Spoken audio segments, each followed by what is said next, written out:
सबसे पहला काम रसूलुल्लाह सल्लल्लाहु अलैहि वसल्लम का उसके सिलसिले में क्या होता, अगर आपको याद हो कि आप कलिमा पढ़वाने के बाद पहले जो आपको सिखाया गया वही आप सहाबा को सिखाते थे। जिब्राइल अलैहिस्सलातु वस्सलाम ने आका अलैहिस्सलाम को वही के बाद सबसे पहले क्या चीज सिखाई?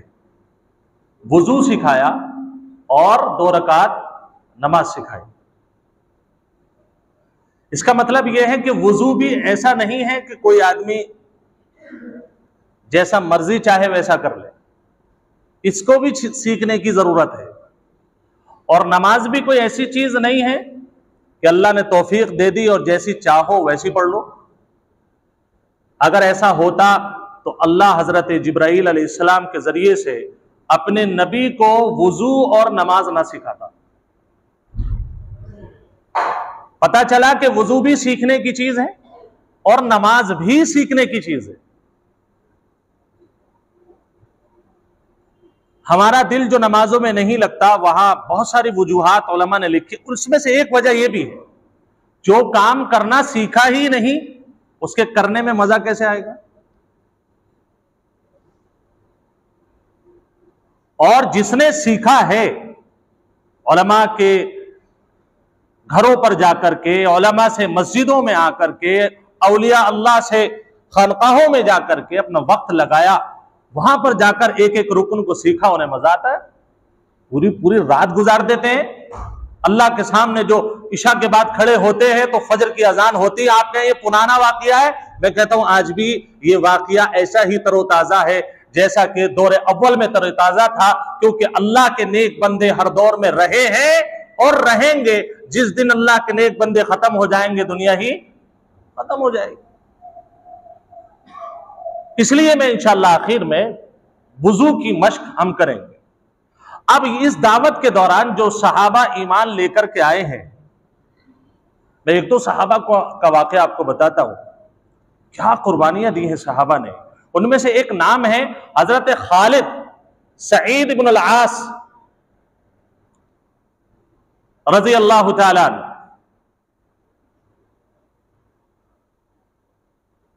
ये जो सहाबी हैं, इनके ईमान लाने का जो अंदाज था, जो तरीका था, वो थोड़ा सा अलग था। फरमाते हैं कि जिस वक्त मेरे इल्म में ये बात आई कि हुजूर पाक सल्लल्लाहु अलैहि वसल्लम ने नबूवत का ऐलान फरमाया है, हजरत खालिद रज़ियल्लाहु ताला अन्हु हुजूर पाक सल्लल्लाहु अलैहि वसल्लम की खिदमत में हाजिर हुए। आपने सारा माजरा देखा और देखने के बाद आपने कलिमा अशहदु अल्ला इलाहा इल्लल्लाह व अशहदु अन्ना मुहम्मदन अब्दुहु व रसूलुहु पढ़ा। और जब घर वापस गए हैं तो वालिद साहब को यह बात पता चल गई कि इन्होंने कलिमा पढ़ा है। उन्होंने जो डंडा उठाकर के पिटाई शुरू की है, फरमाते हैं कि इतना मारा, इतना मारा, इतना मारा कि मेरे सर में से खून नीचे गिरने लगा। और ये फरमाते हैं कि एक डंडा तो मारते मारते, सिर्फ सर पर मारते मारते टूट गया। और सर कितनी नाजुक चीज है, लेकिन इस तकलीफ को भी उन्होंने बर्दाश्त किया। क्यों? इसलिए कि उन्हें अल्लाह के हबीब मोहम्मद रसूलुल्लाह सल्लल्लाहु अलैहि वसल्लम से इश्क हो गया था।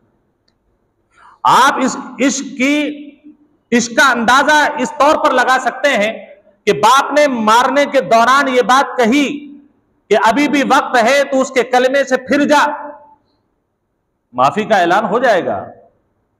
उन्होंने कहा कि अब्बा, आप जो बता रहे हैं वो गलत है और जो मोहम्मद बतला रहे हैं वो सच्चा है। असल इनकी इतनी कशमकश और रसूलुल्लाह सल्लल्लाहु अलैहि वसल्लम के करीब आने की वजह एक ख्वाब बना था, जिस ख्वाब के अंदर उन्होंने देखा कि मैं एक आग के घड़े के पास हूं और वहां मेरे अब्बा मुझे उस आग में धकेल रहे हैं, अंदर डालने की कोशिश कर रहे हैं। अचानक से मोहम्मद रसूलुल्लाह सल्लल्लाहु अलैहि वसल्लम का गुजर वहां से हुआ। आका ने मेरे पुश्त के पीछे पकड़ा और पीछे को खींच लिया। यह ख्वाब था। इस ख्वाब को लेकर के उनका ताल्लुक सैयदना हजरत अबू बकर रजी अल्लाह तआला अन्हु से था। जैसे मैंने पहले अर्ज किया था, बहुत सारे कॉन्टेक्ट थे क्योंकि ताजिर आदमी थे। उन्होंने ख्वाब जाकर के बतलाया, उन्होंने ख्वाब की ताबीर में यह कहा कि जो तुझे ढकेलने वाला है तेरा बाप, वो कुफ्र की दलदल में ढकेल रहा है जहन्नम में, और तुझे अगर कोई उस जहन्नम से निकाल सकता है तो वो आकाए मदनी मोहम्मद रसूलुल्लाह सल्लल्लाहु अलैहि वसल्लम का दीन है जो तुझे जहन्नम से निकाल करके जन्नत में दाखिल करा सकता है। इस बुनियाद पर, इस ख्वाब के बेस पर रसूलुल्लाह सल्लल्लाहु अलैहि वसल्लम के पास जाकर के कलमा पढ़ा, ईमान कबूल किया। उसका असर यह था कि डंडों पर डंडे खा रहे हैं लेकिन जबान से एक ही बात निकल रही है, अब्बा आप गलत हो और मेरे हबीब मोहम्मद रसूलुल्लाह सल्लल्लाहु अलैहि वसल्लम सच्चे हैं।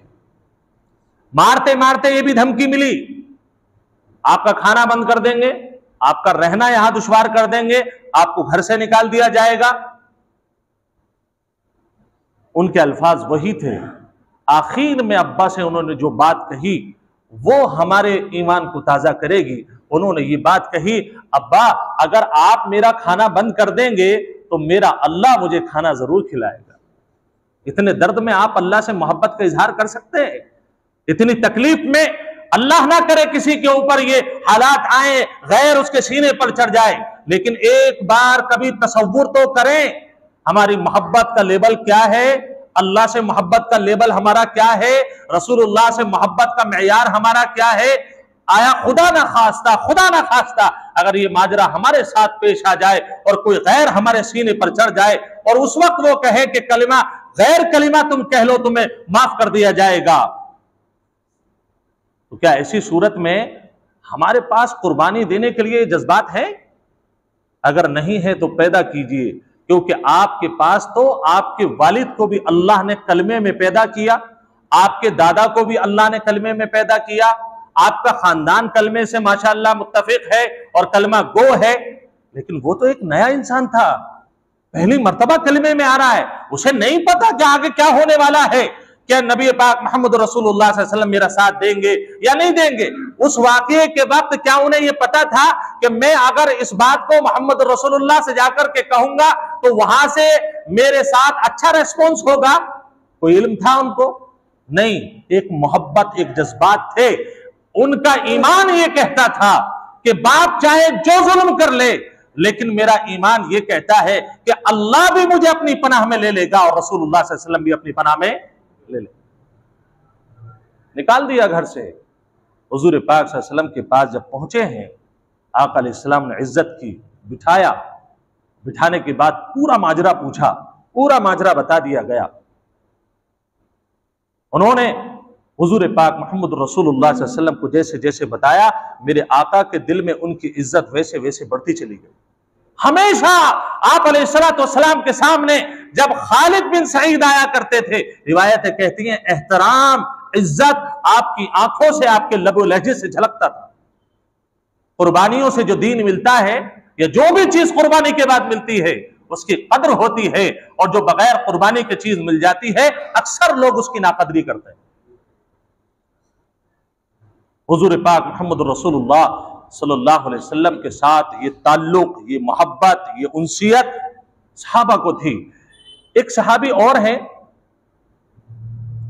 हजरत अम्र बिन अफसा रजी अल्लाह तआला।